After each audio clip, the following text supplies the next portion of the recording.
Hello everyone, welcome back to CS Netflix.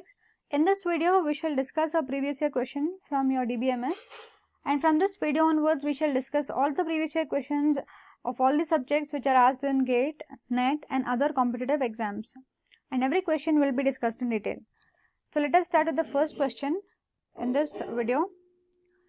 So the first question here, as you can see, let us read it out so that we can understand it better. In a dirty read situation where TJ is reading from TI. Who is reading from where? TJ is reading from TI, which means who is performing the dirty read operation? TJ is reading. So obviously TJ is the one who is performing the dirty read. Yes. So here TJ is reading from TI and TI is committing before TJ. Let us demonstrate here with the help of a table here. There are two transactions as it is said in the question, TI and TJ. TI is starting the transaction with two operations first, which is read and write operation, and before TI could commit, TJ is reading the data item A, which is a dirty read here. That is what it is telling us in the question. That is, TJ is reading from TI and a dirty read situation has been occurred, and TI is committing before TJ, which means TJ, though it is performing a dirty read, it is not updating the data and it is not doing any changes to it, and it is not committing. Who is the one who is committing first? TI is the one who is committing first. So that is what the question is saying us. And what is the schedule called as? So there are four options: recoverable, non-recoverable, strict and complete. Let us discuss these options one by one so that we can solve the problem. Here first let us see this table here, T1 and T2. There are two transactions, T1 and T2.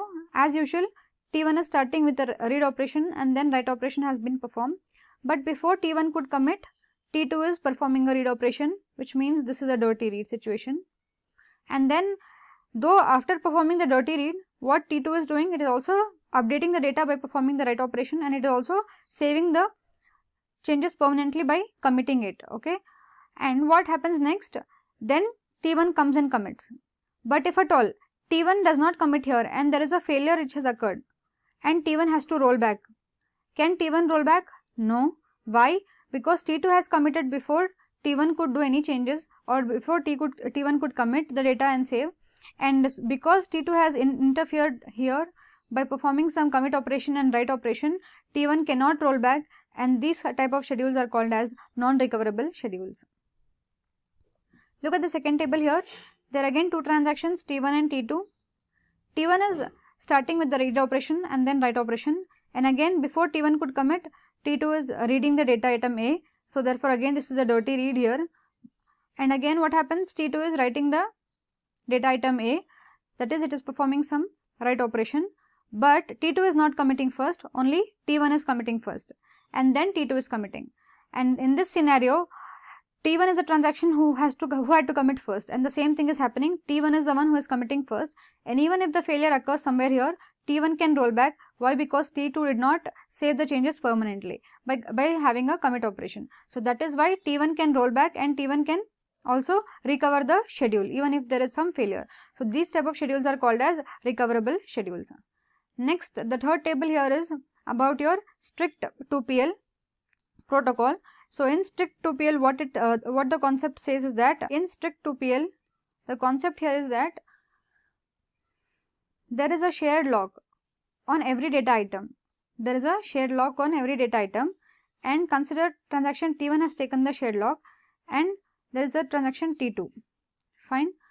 And there is a shared lock and the operations are being performed by transaction T1 on A, and if in between T2 is asking for any read operation, this will not happen because T1 is already having a shared lock, and until and unless this transaction T1 does not unlock A, no other transaction can read the data item A.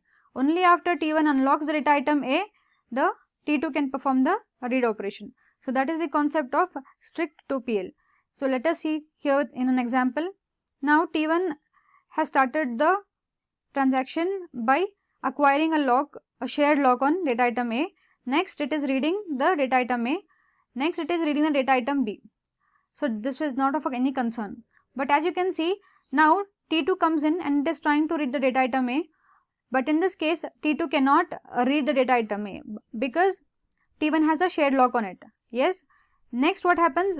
T1 is writing to A. T1 is performing some write operation on A, and then it is now unlocking the data item A. So here, whenever T2 has requested for read operation on A, it had to wait till it unlocks the data item A. Now after this data item A has been unlocked by transaction T1, now it will get to read the data item A. So this is the concept of strict 2PL. Now the fourth option here is complete. So there is nothing such as a complete schedule, but since they have given in the options, we can understand that what could be a complete schedule. A complete schedule would be something like, if there are two transactions in a schedule, the first transaction should complete and the second transaction should start only after the first completes. That is what it is happening. First read operation is being performed, then write is being performed, and commit has been performed, which means the changes are being saved. After commit has been performed, only then transaction T2 is starting on the same data item by performing the read and write operation, and then it is committing again. So this might be an example of your complete schedule. So these are the 4 options we have discussed already now according to the question. And as you can notice this table here, this is the table which we have made according to the question. Which table demonstrates best option for this particular table here? We can see TJ is performing a dirty read. Yes, TJ is performing a dirty read, but TJ is not committing here first. Who is committing? T1 only is the one who is committing first. So in that way, I think this table is going to help us solve this problem, because though T2 is performing the dirty read here, T2 is not committing first. Who is the first one to commit?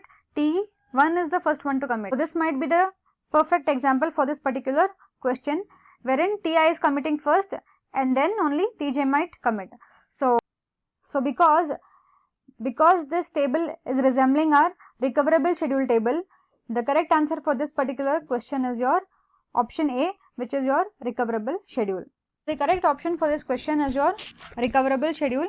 If you do like the video, then hit the like button below. Do subscribe to CS Netflix for more such upcoming videos about MCQs from previous year questions of GATE and NET. Thanks for watching. Stay tuned.